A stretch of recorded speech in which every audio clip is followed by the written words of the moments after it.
And we are recording. Okay, hello everybody. Surprise, surprise, surprise. We're back for last show of the year. I'm Frankie-san. And I'm Mark. Okay, a couple quick announcements. Shout outs to everybody for tuning in to our blog, to our YouTube site that shows all the past shows, recording this, and it takes about 48 hours for me to do any editing if it's necessary and slap it up on YouTube. So we'll be up on Monday. The Godzilla community, going 2-3 years strong. We're going to go into next year. Tonight we're going to be doing a lot of movie reviews, recording with a lot of stuff, a quick Golden Globe Awards, some predictions, not too much, probably maybe Poppins because half the movies we never even heard of. Anyway, and then we're going to cover some of the top 10 of the year. So we got a lot to cover. So let's get right to it. Again, shout out to everybody at M&N for helping us produce the shows and getting us on the air, to our engineers and everybody else, the working staff, everybody in Fishbowl. That's the nickname of M&N Studios over here. So great, big shout out to them and all you guys at home, making sure you watch us. If not, I know you're DVD or recording or whatever they call it nowadays, and tuning in and going over to YouTube, to the blog, and to the Godzilla community. And I know a lot of you guys have been signing up at Instagram because I've been posting a lot of pictures, because that's going to be expanding. And of course, you can find me on Pinterest, excuse me, and all that is listed on Google. Just search if you can't get to the blog. All that is covered there. Okay, let me go right into the Golden Globe and get rid of that. Because let's face it, I have these movies I never even heard of. Let's see, if Bill Street Could Talk, I don't know. I finally caught up with Black Klansman yesterday. The movie was really good, I gotta admit, but the last 15 minutes is a cop out. It just kind of wraps up everything nice and neatly at the end, and I don't know. Best picture, good. I mean, it's a damn good picture. I definitely recommend it. Maybe Netflix. But okay, real quick, as far as drama goes, I'm going to give it to Star Wars Born. People saying maybe Black Panther, Bohemian Rhapsody. I'm just going to give it to Star Wars Born. And as far as comedy musical, I'm going to give it to Mary Poppins. Now, another film, I got to admit that I don't know why it got nominated. Crazy Rich Asians. Okay, I know. Okay, now people are going to say, hey, Frank, what's wrong with you, man? Are you anti-Asian or something? Okay, hold on a second. Okay, I'm going to cover myself here. Grew up next to Chinatown for over 40 years. I got Asian friends. Okay, we're working with a lot of Asians in the movie business and the music business. Okay, now, if anybody got a problem with that, you're going to love this story. It came out in China. Now, remember this story I told you a couple times? If the way the box office works over there is very tricky. If they don't like something or shows up DOA, Friday night, you don't see it on Saturday. They yank it right out of the theaters. That's management over there. They don't give a crap what kind of picture it is. Foreign or one of their own, picture shows up DOA, they don't want to lose money. They yank it out of the theaters, and there's a comedy that's making a lot of money. They extend, let's say maybe for 200 screens, they extend it, take Crazy Rich Asians and put another 100 screens and replace that. Waste no time. Guess what? That's what happened to Crazy Rich Asians. China's basically said, bullshit. That's not the Chinese community. That doesn't represent us. That is a white man's version. And China said, that's racism. Okay? Not only that, any picture can make money in South Korea. China made $1 million in one weekend. Some theaters just still kept it on Saturday and Sunday. Most of the theaters got yanked. Thailand, Malaysia, Hong Kong, South Korea, the picture was gone all within one weekend. Gone. They yanked it. Okay? And that's the Chinese community, or Asian community, should I say. And guess what they replaced it with? Aquaman. Surprisingly. Those empty theaters, they extended some of the comedies. They had some dramas there. They took Aquaman to fill up the space, and that's why Aquaman almost made $100 million in one weekend. And right now it's crossing $500 million, and at this rate, right now, in the top box office, I don't want to get too much into this because it's going to take away what I want to say about Aquaman. But what's happening is right now, Avengers, Infinity War, Black Panther, Jurassic World, and depending on worldwide or U.S. is either Venom or is Deadpool in the top 5 money makers of the year. Right now, they say who's going to join that top 5 for the year. It's going to be Aquaman. It's going to cross the 1 billion mark, believe it or not. Wow. And even I said myself, I wasn't too sure, and I'd be the first one to say, I hope I'm wrong. Because I'm spending anywhere $15, $20 depending on the theater. I'm there for 2 hours of my life. I want to be wrong, and I'm glad I was wrong about Aquaman. I loved the movie. I know you loved it. One more comment on that, because then we're going to go right into the reviews. There was an article sent. It was posted in Variety magazine and the Hollywood Reporter, even Forbes magazine. Hollywood's bragging, wow, this is the biggest money making of in theater history and cinema history. We made so much money. It's history in the making. Okay? A lot of articles also posted that. For example, Netflix, a movie called Bird Box by Sandra Bullock. They finally, they usually don't give it how many viewers come across. They have 45 million views. That's how many subscription people they got on Netflix. They got 45 million subscriptions. They saw the movie within 1 week. If you times that $10 per person, as if they went to the theaters, Sandra Bullock got a hit. The movie would have grossed $450 million. If you look at the top 10, a lot of movies have not crossed over 200 million mark. Fantastic Beasts is a good example. Everybody said, "Oh, Fantastic Beasts, that's a continuation of The Hobbit." I don't like it. I'm not picking on it. I'm just saying an example. That's one of the many films that should have crossed the $200 million mark, and it didn't. A lot of films have not been crossing the mark. As a matter of fact, Aquaman has been a little bit slow. It should have crossed the $100 million mark by now. Actually, last weekend, not this weekend. Maybe Poppins should have crossed it already, and so Bumble Bee should have crossed at least the $75 million mark. What's happening is the U.S. market is dying down. So those articles, Hollywood, this is the biggest money-making history in the making. We made so much money, the most we ever made.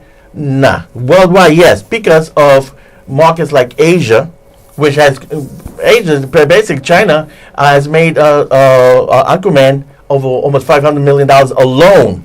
Okay, so it's the international markets that's crossing over that box office mark, not in the U.S. The U.S. is actually going down, but you will never hear it from Hollywood. Hollywood's jumping in the bandwagon. Yeah, history in the making. Bullshit. Okay, so read between the lines. When you see all these, these movies are making so much money. No, they're not. And when you got a big hit like Avengers, what's going to happen with that? Every other little film that come out, like for example, not picking on anybody, Second Act, DOA. Okay, she hasn't even crossed the $20 million mark. Motor Engines, Peter Jackson, which I happen to like, cost over $100 million. DOA. So what's happening is we have a movie like Infinity Wars that makes like $1 billion. A lot of that money is reinvested in making these other pictures. And what happens when these pictures tank? Well, it's cutting into their profits, and a lot of people are not going to get Christmas bonuses.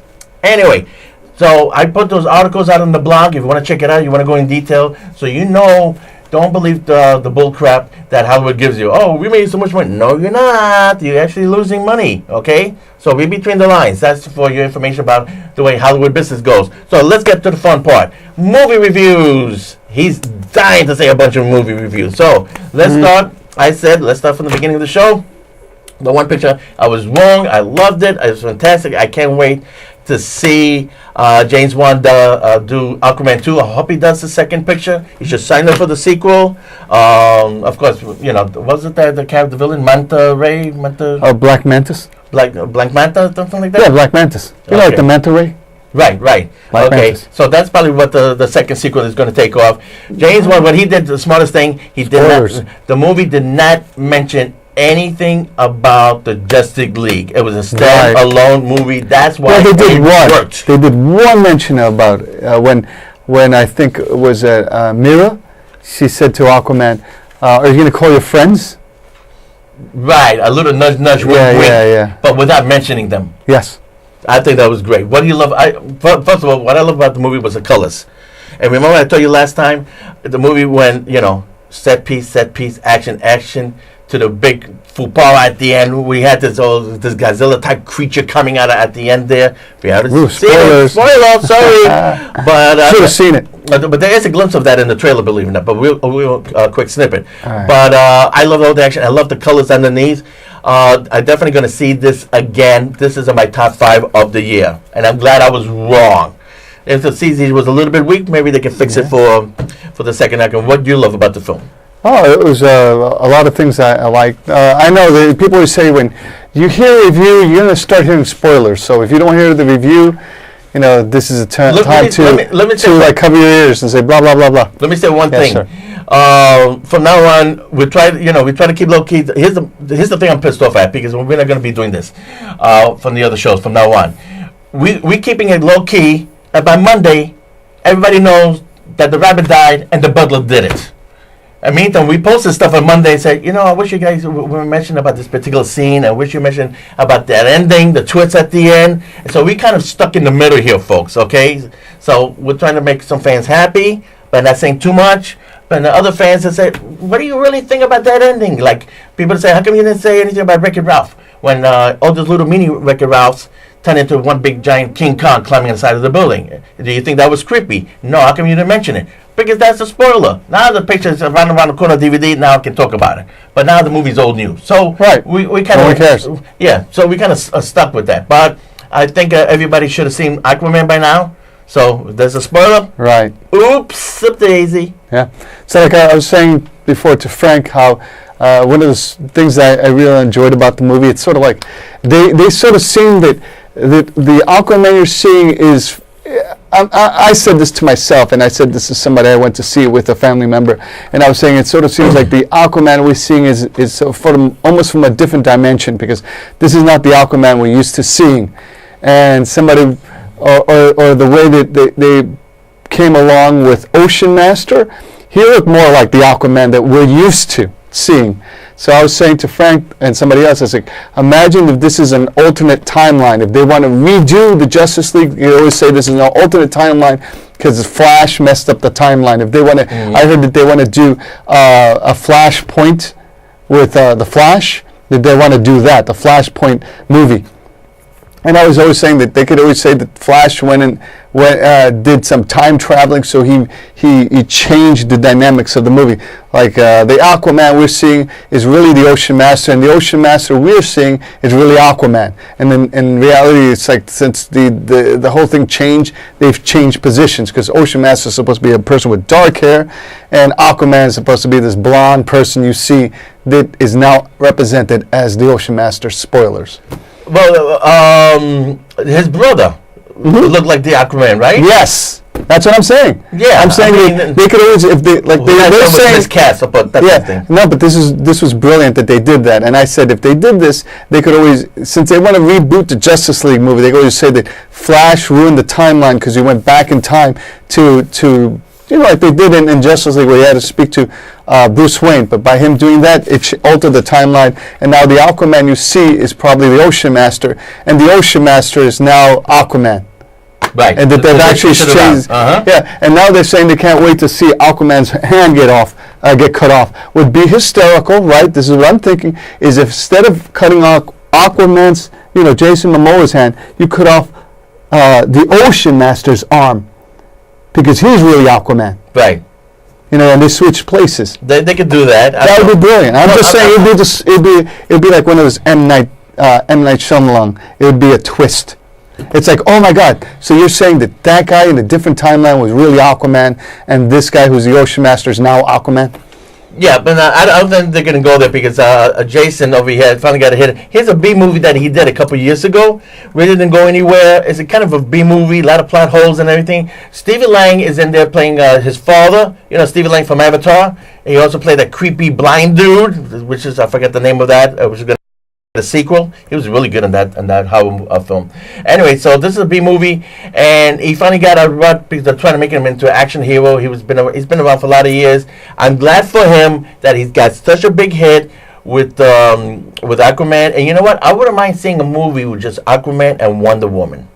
Well, this is I know they're pushing Cyclops. I don't want to see Cyclops. This is you've seen or you've read the comic book Flashpoint. Yeah. With, what do you call it? The Flash, right? Where he changes the timeline. Spoilers! If you're going to hear this, if they do that movie, That's the movie in which Aquaman fights Wonder Woman.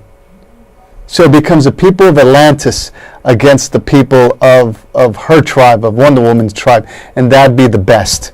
And the Justice League's there too. But little by little, they got to find the members of the Justice League. You remember seeing? Did you see the DVD? I remember, yeah, a couple years ago. I remember that, yeah. But that'd be great. But that's actually reproducing an animation that's already been made. Yeah, that storyline. I don't think this is the storyline. We need something more original. This is the storyline from the Aquaman movie, the animated series. And the funniest thing, I was telling somebody too, it sort of seems like they were doing a nod and a wink to Black Panther because they had Black Mantis. And they were sort of saying, oh, he has this technology, and he grabbed this technology, and Aquaman was fighting a man with like new technology, like Black Panther. Right. This is what I was saying, to somebody. It's like, if anything, they were sort of like beating up on Black Panther, saying, oh, this is my story. I'm going to beat up on you to show them that I'm actually stronger than you. Right. And your technology is worthless. Well, the reason I said the Black Panther, because at the end of the credits, they did that little cameo thing, and if you saw in the movie, he beats the crap out of him and throws him off the cliff, and that was the end of him. Yeah. Right, but and then the post-credit scene, you see him getting out of the water and say, "We go to spoilers." Yeah, but no, but it's in the post-credits. So if you haven't seen it, and you walk out of the theater before the credits, stick around for that scene. Yeah. But it's pretty obvious because he doesn't die. Right. In the middle of the movie, they knock him off, saying what happened to him? And the figures in the credits, a fisherman boat comes and picks him up, and now you know where. Yeah, that particular story is going to be the sequel, but they're probably going to add something else to it. Right, but this is what I was saying, the whole Black Panther, Black Mantis thing, right? Because in the story of Black Panther, right, his father gets killed. Mm-hmm. And in the story of Aquaman, Aquaman is responsible for the death of Black Mantis' father.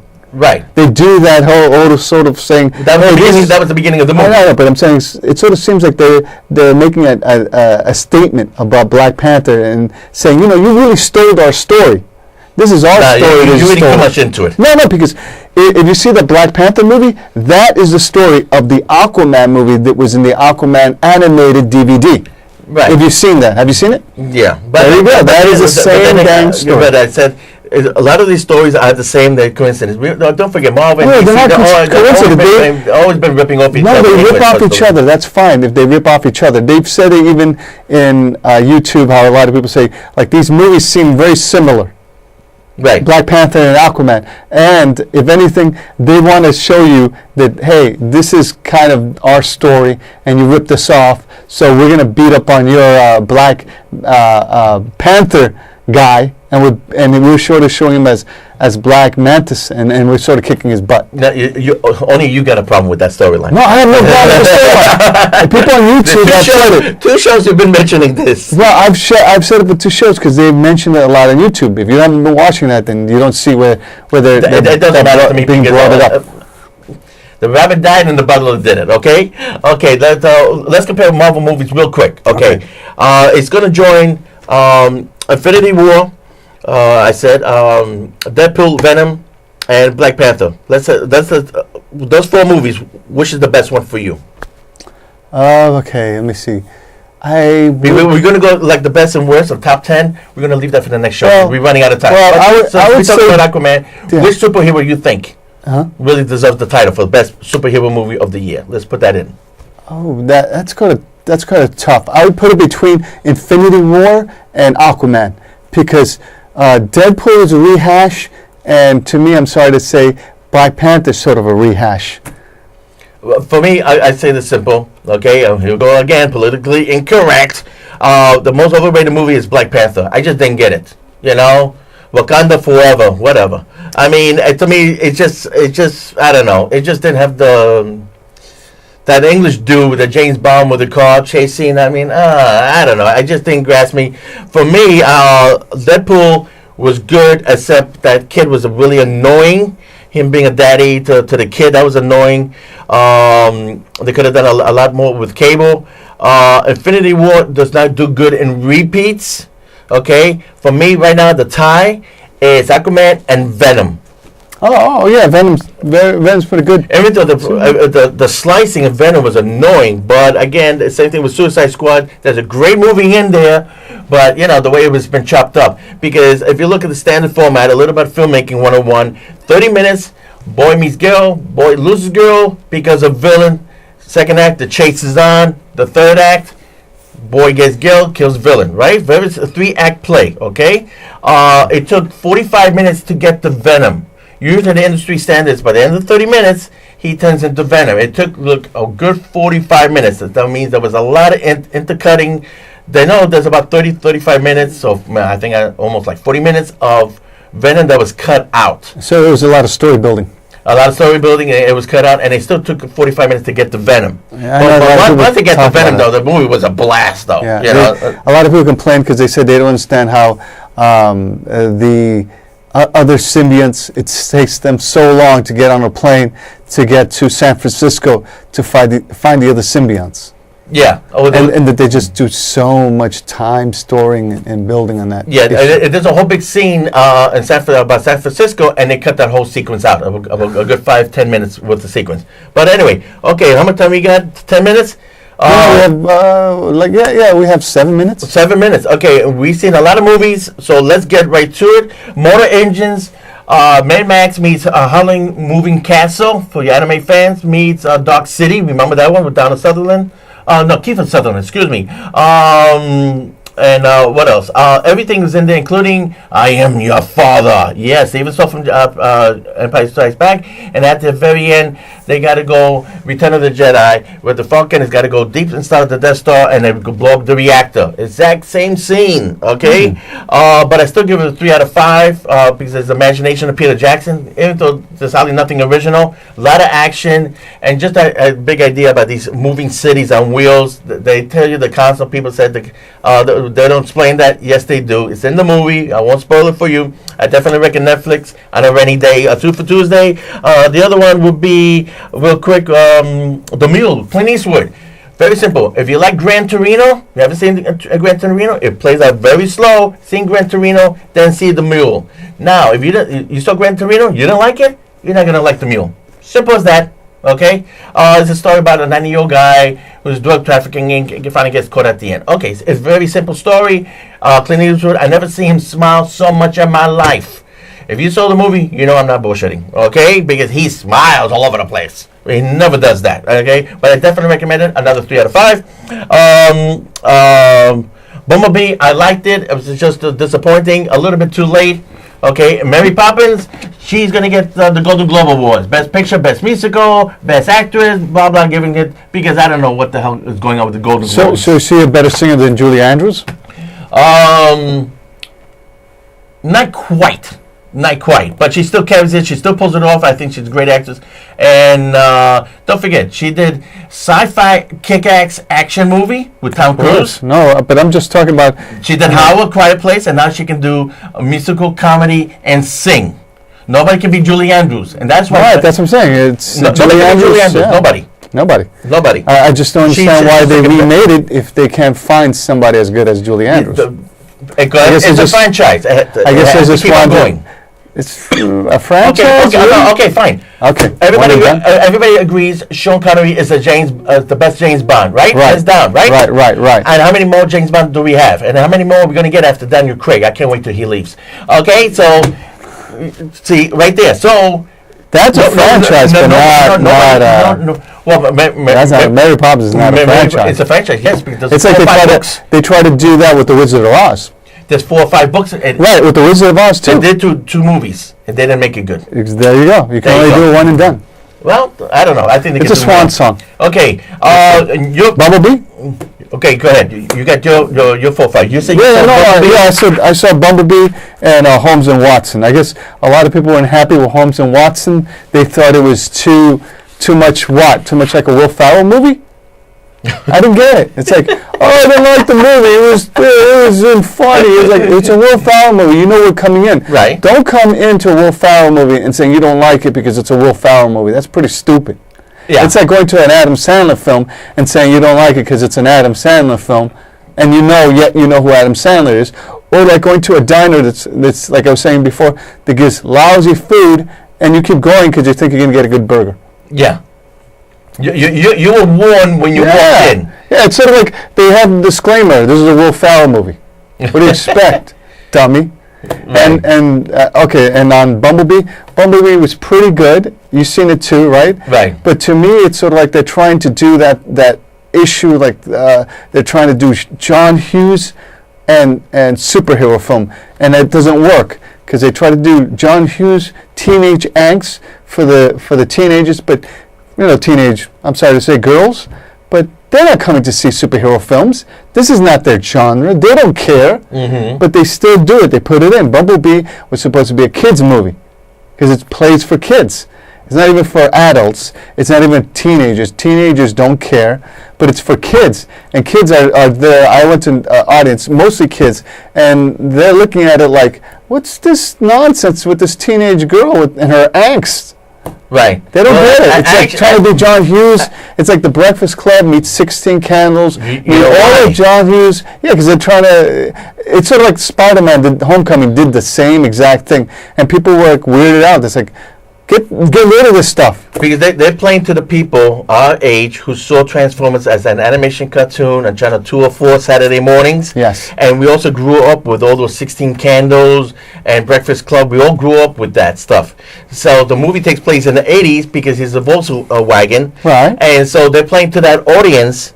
They're hoping that, we did go see it. So in a way, I only got to see it to review it. To us. For example, I went to see it by making a quarter to the 80s. Right, but I only see it because we had to review it. But otherwise, I didn't get to see the last Michael Bay Transformers movies. I gave up. I tapped out. I was like, look, this is that was awful. It was enough. I didn't get to see it. All right, so now we have a few seconds before we're off the air.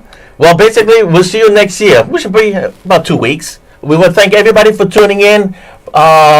YouTube page, right? Videoland. Subscribe, like, subscribe. hit those buttons. Follow me on Instagram and Pinterest. Okay, we want to thank everybody out there for helping us out. We had a rough year, me and Mark here, and we at least we hit our 30-year anniversary, and. Past 30, right? Yeah, past 30. So we're going to go hopefully into next summer for 31 years in the air. All right, here we go, 10 seconds. And, we're going to have those James Bond specials, the Godzilla specials, and more superhero specials starting in January. Good night. We see you next year. I think. And that's it, yep. That's it, okay. We covered everything. All right. Let me see. Yep. Trying to get through the whole script without missing anything. All right. And it's a wrap. This was a great show.